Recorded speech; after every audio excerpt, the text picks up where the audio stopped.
سلامونه ملګرو، په دې هیله چې تر دې دمه به ټول روغ او جوړ یاستئ. د نن لپاره مو موضوع ټاکلې ده د عکس جوړول یا عکس ایچ ډي ته چینج کول. څنګه کولی شو چې ایچ ډي ته عکس چینج کړو؟ یو ساده د موبایل عکس په ایچ ډي باندې بدل کړو.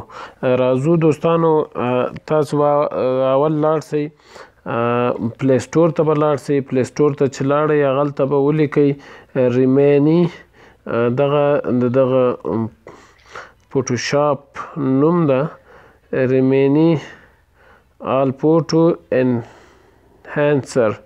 دا ګورئ، دا آپشن باندې به کلیک کړئ.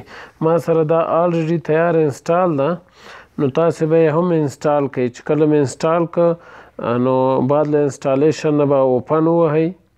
چې اوپن شو دلته به تاسو ګیلري ته ننوځئ. ګیلري کې زه ورته عکس انتخابوم، ګورم چې زه په کوم عکس باندې کار وکړم، کوم عکس ایچ ډي ته جوړ کړم. بیا تاسې کولی شئ هغه خپل د عکس اولنی خاصیت هم وګورئ چې هغلته څنګه ده او وروسته څنګه ده. دلته زه راځم ملګرو، دغه یو عکس راخلم. دا عکس مې راواخیسته. کله چې عکس راواخیسته نو دې نه وروسته تاسې د اولنی انهانس واچ ان ای ډي د اولني آپشن باندې به اوکې کړئ. چې کله یې اوکې کړئ تاسو ته یو اعلان راځي. دا اعلان به پرېږدئ چې خلاص شي. اعلان به پرېږدئ، ځکه که اعلان دلته پاس ایکس ووهئ نو هغه عکس بیا هلته ایډیټ ته یا هغه ځای ته نه ځي چې تاسې مثلا ایچ ډي ته چینج کړئ. نو دا څو ثانیې اعلان دا به پرېږدئ چې اعلان ختم شو. دا ګورئ ثانیې ختمې شول اعلان.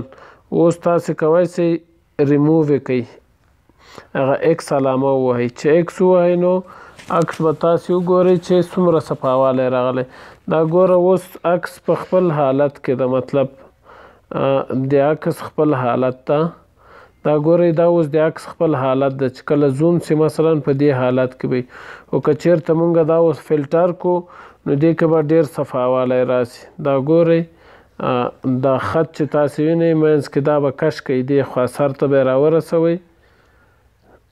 دا ګوره عکس دی چې فل ورسو نو طبعا دغه عکس په ایچ ډي باندې چینج شو. دا که تاسو څومره زوم کوئ دې کې به تغییرات رانه شي، ښه صفا واضح به وي. نو دا ګورئ پاس دا نښه هم دلته لیکلې ده، آفټر لیکلې دی، چې یعنې وروسته له فلټر نه. او که چېرته فلټر نه وي او مونږ یې رازوم کړو نو په دې رقم باندې به یې کوئ.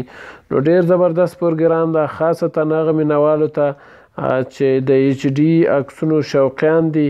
هغوی کولی شي چې د خپل موبایل عکسونه په ایچ ډي باندې چینج کړي په ډېر اسانۍ سره او ډېر په ښې طریقې سره. نو دغه طریقه ده. بعد له دې نه به تاسې راسئ، دا د ډاونلوډ آپشن دا ویکتور علامه چې ده دې باندې به کلیک وکړئ. دا هم چې کله کلیک بیا دلته درته وایي سیو، دا اولنی سیو باندې به اوکې کړئ او دا به پرېږدئ. دلته هم اوس یو اعلان ورکړئ. دغه اعلانات طبعا په دې باندې شته دي، نو دا به پرېږدئ چې دا اعلان هم ختم شي. کله چې ختم شي ستاسو عکس به ډایرکټ ګیلري ته سیو شي. دا ګورو ملګرو اوس ایکس وهو، چې اعلان ختم شو ایکس وهو. کله چې ایکس ووهه دا ګورئ لاندې د آپشن تاویږي، دلته اوس لیکي چې ګیلري ته سیو شو. بیا ځو ګیلري کې ګورو چې آیا رښتیا سیو شوی ده او همدومره پاکوالی هم پکې راغلی که نه. دا ګورئ سیو ان ګیلري، دلته ډن پسې وهو او دې نه اوس وځو دې ځای نه ځو ګیلري ته ځو. ګیلري کې چک کوو چې هغه عکس کوم ځای ته راغلی ده. دا د ملګرو دا ګورئ پکچر کې جمع کیږي، پکچر په نوم فولډر ده، په دې کې به تیار جمع شوي. دا ګورئ په دغه عکس مونږ ایډیټ کړ، طبعا ډېر ښایسته راووته، ډېر پاک راووته. دا ګورئ اوس چې تاسو څومره زوم هم کوئ نو د دې ریزولوشن به نه خرابیږي، دې کې به سکرچ نه راځي. دا ګورئ فل زوم کوئ، څومره هم چې زوم کوئ دې کې به تاسو ته کوم دغه نه راځي، تغییرات به نه راځي.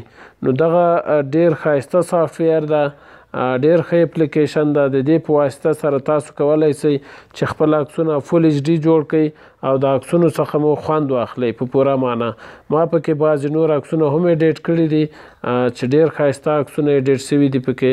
دا ګورئ بالکل تغیرات نه ورکوي عکس ته. فل ایچ ډي تاسو ته جوړوي عکس. د موبایل عکس فل ایچ ډي ته چینج کړئ.